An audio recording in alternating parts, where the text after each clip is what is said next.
Prenons les données électroencéphalographiques, les fameux EEG, récoltées par le MIT. Ils ont observé le cerveau de personnes devenues fortement dépendantes aux grands modèles de langage pour résoudre des problèmes ou chercher du réconfort. Et ce qu'ils voient est effarant.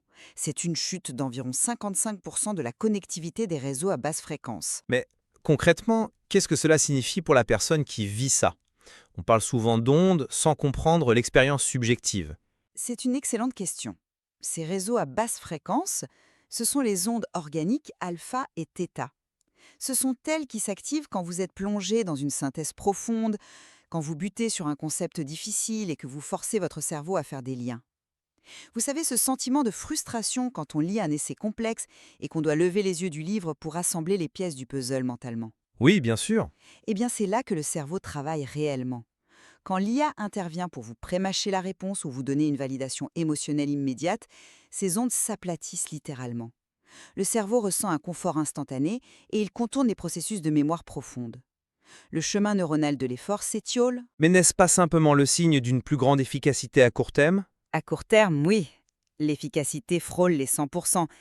Mais les recherches de Harvard nous éclairent sur ce qu'on appelle le paradoxe de l'atrophie cognitive.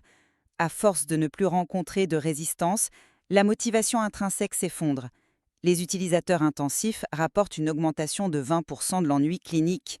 On accumule une dette cognitive monstrueuse.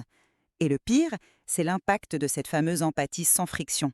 Les relations humaines sont rugueuses, elles exigent des compromis, de la patience. C'est vrai, oui.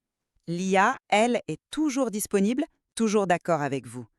Face à la détresse, on cherche le réconfort lisse de la machine plutôt que le réconfort exigeant d'un ami. Cela détruit littéralement notre tolérance aux frictions naturelles de la vie en société. C'est un argument convaincant. Mais avez-vous considéré l'histoire des paniques technologiques? Ce que vous décrivez là, avec un vocabulaire clinique très angoissant, ressemble à s'y méprendre aux terreurs que nos ancêtres ont éprouvées face à chaque nouvelle phase d'externalisation. Attendez, vous comparez la perte de nos ondes θ à une peur ancestrale? Je compare le mécanisme de la peur. Remontons à la France de 1805, la révolte des canuts. Ces ouvriers tisserands de la soie se sont soulevés et ont fracassé les métiers à tisser inventés par Joseph-Marie Jacquard. Pourquoi cette violence? Parce que le métier jacquard utilisait un système inédit de plaquettes de bois perforées. Ces cartes disaient à la machine quel fil lever et à quel moment. C'est, ni plus ni moins, l'ancêtre de nos algorithmes informatiques. Les canuts étaient terrifiés. Pour eux, c'était la fin de leur savoir-faire, l'atrophie de leurs compétences organiques. Mais l'enjeu était purement manuel à l'époque. Pas seulement. Il s'agissait de déléguer la complexité du motif à une machine. Et l'histoire des sciences est rythmée par ces bonds.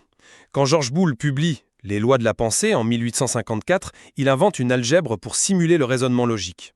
Le but de la mathématisation, comme l'explique si bien Jean-Marie Nicole, c'est de mettre la matière à distance pour libérer l'esprit. Donc vous dites que l'atrophie est une bonne chose. Je dis que ce que vous appelez la dette cognitive, cette baisse d'activité cérébrale sur certaines tâches, pourrait en réalité être la libération de notre bande passante mentale. Si nous déléguons la gestion émotionnelle de surface et la synthèse de base à des machines, c'est peut-être pour nous élever vers un niveau d'abstraction supérieur. L'atrophie d'un muscle spécifique est très souvent le pré inévitable pour permettre l'évolution d'un autre. Je ne suis pas convaincue par ce raisonnement car il ignore totalement la réalité du terrain.